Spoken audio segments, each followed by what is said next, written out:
ఇద్దాం, గౌరవిద్దాం, వాళ్ళని స్వాగతిద్దాం. కానీ పేద ప్రజల కన్నీళ్లను ఆరబోసి అత్తరు తయారు చేసి వాళ్ళ మీద సెంటు కొట్టి వాళ్ళ ఆర్తనాదాలతోని సన్నాయి మోగించి స్వాగతించడానికి మాత్రం ఎట్టి పరిస్థితుల్లో అంగీకరించేదేదు, ఇది సమంజసం కాదు అని చెప్పి ఈ సందర్భంగా గుర్తు చేస్తూ ఉన్నాం. ఎవరి మెప్పు కోసమో ప్రజల్ని ఏడిపించడం ఇది ప్రజాపాలన అవుతుందా? ఒకసారి అర్థం చేసుకోవాలా. అందాల పోటీలు పెడితే రాష్ట్రానికి అందం వస్తుందా? అందగత్తెలను తిప్పితే రాష్ట్రానికి అందం వస్తుందా? అందమైనటువంటి పరిపాలన చేసి ప్రజలు ఆనందంగా ఉండేట్టు చేస్తేనే రాష్ట్రానికి ప్రభుత్వానికి నిజంగా అందం వస్తుంది తప్ప ఈ రకమైనటువంటి కూల్చివేతలతోని ప్రజల కన్నీళ్లతోని ఎప్పుడు కూడా రాష్ట్రానికి కానీ ఈ ప్రభుత్వానికి కానీ అందం రాదు అనేటువంటి వాస్తవాన్ని గ్రహించాల్సిందే ఈ సందర్భంగా గుర్తు చేస్తూ ఉన్నాం.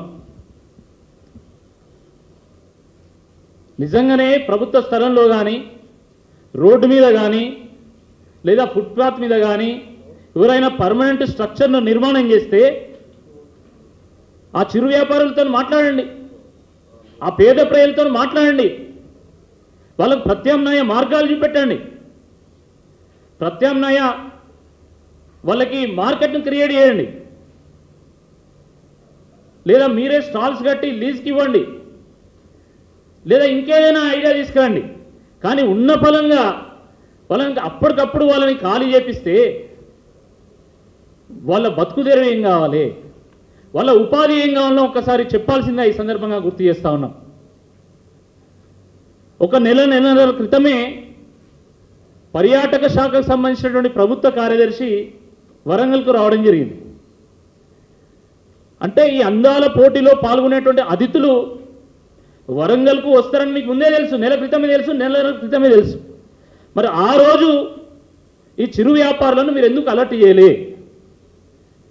ఈరోజు సడన్గా వచ్చి వాళ్ళు కనీసం సామాన్లు సర్దుకునేటువంటి సమయం కూడా ఇవ్వకుండా వాళ్ళ చిన్న చిన్న షాపులను మీరు ఎట్లా కూల్చివేసిండ్రు, వాళ్ళు పెట్టుకున్నటువంటి డబ్బాలను ఎట్లా కూల్చివేసిండ్రు అని చెప్పి ఈ సందర్భంగా మేము ప్రశ్నిస్తూ ఉన్నాం.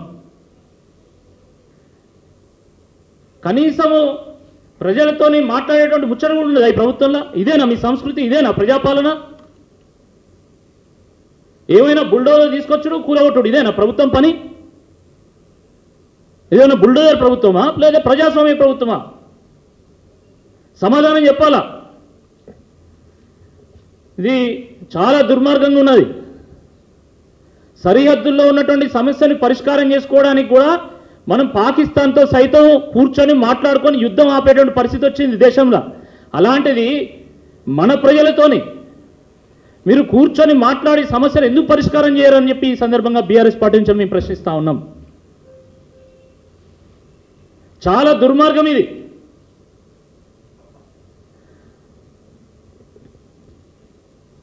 రేవంత్ రెడ్డి గారి ప్రభుత్వం వచ్చిన దగ్గర నుండి కూడా రాష్ట్రంలో ఏదో ఒక విధ్వంసం జరుగుతూనే ఉన్నది. రాష్ట్రంలో కట్టడాల కంటే కూల్చివేతలు ఎక్కువ ఉన్నాయి మొదటిసారి. ఇది వాస్తవమో కాదో ఒకసారి ఆలోచించండి. రేవంత్ రెడ్డి గారి ప్రభుత్వం వచ్చిందే ఈ రాష్ట్రాన్ని పీకి పందిరేయడానికి అన్నట్టుగా వీళ్ళ చర్యలు ఉన్నాయి. కానీ రాష్ట్రంలో ఉన్నటువంటి పేద ప్రజలు ఎవరు కూడా అధైర్యపడాల్సినటువంటి అవసరం లేదు. అది హైడ్రా కానీ, మూసీ కానీ, లగ్చర్ల కానీ, ఫ్యూచర్ సిటీ కానీ, హెచ్సియు కానీ, లేదా ఈరోజు వరంగల్లో నాగర్ కర్నూల్లో జరుగుతున్నటువంటి కూల్చివేతల విషయంలో కానీ ఈ ప్రభుత్వం చేస్తున్నటువంటి దాడిని డిఫెండ్ చేయడానికి కేటీఆర్ గారు ఒక S-400 మిసైల్ ఈరోజు ప్రజల్ని రక్షించేటువంటి ఒక ప్రయత్నం చేస్తూ ఉన్నాడు. తప్పకుండా చేస్తాడు.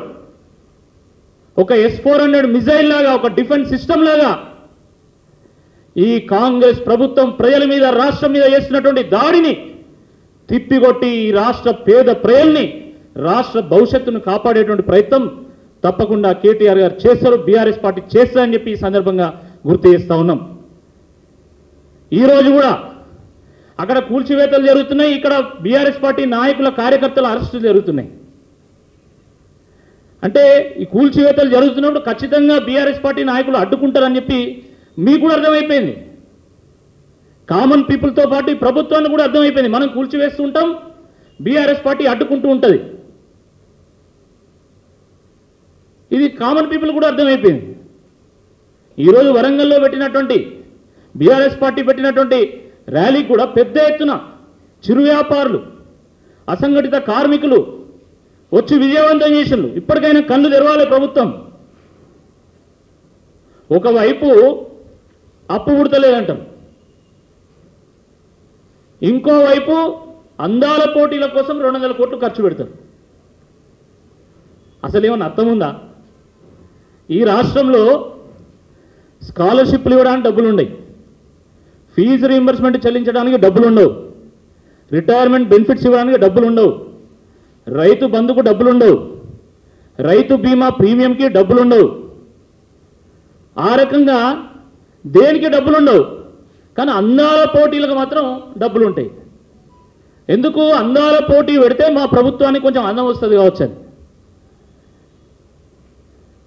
అందాల పోటీ పెడితేనో, అబద్ధాలు చెప్తానో, ఆరోపణలు చేస్తానో, ఆకాశంలో విహరిస్తానో అందం రాదు. ప్రజల మనసును అర్థం చేసుకొని ప్రజల కోసం పనిచేసినప్పుడు, ఇచ్చిన మాట మీద నిలబడ్డప్పుడు, ప్రజలకు ఇచ్చినటువంటి 6 గ్యారంటీలను 420 హామీలను అమలు చేసినప్పుడు మీకు అందం వస్తుంది. ఈ వాస్తవాన్ని మీరు గ్రహించాలా. 6 గ్యారంటీలు ఇవ్వలేకపోయి, 420 హామీలను అమలు చేయలేకపోయి మొత్తం పరువు బజారున పడ్డది. కాబట్టి ఈ అందాల పోటీలను పెట్టి రాష్ట్ర ఖజానా నుండి 200 కోట్ల రూపాయలు అక్కడ తగలబెట్టి పరువును కాపాడుకునేటువంటి ప్రయత్నం చేస్తున్నారు. లేకపోతే ఈ అందాల పోటీ వల్ల వచ్చేటువంటి లాభం ఏందో ఒకసారి చెప్పాలి. ఆ రోజు కేటీఆర్ గారు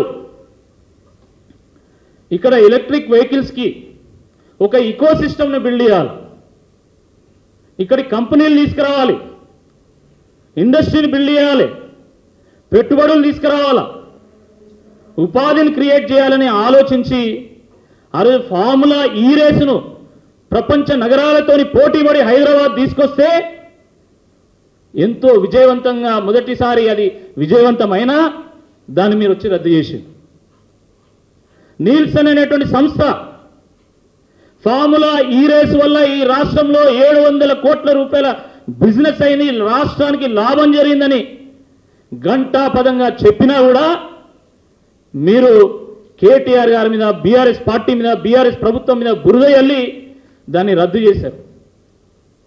కానీ ఈరోజు 200 కోట్ల రూపాయలు పెడుతున్నారు, పైసా లాభం లేదు దాంతోని.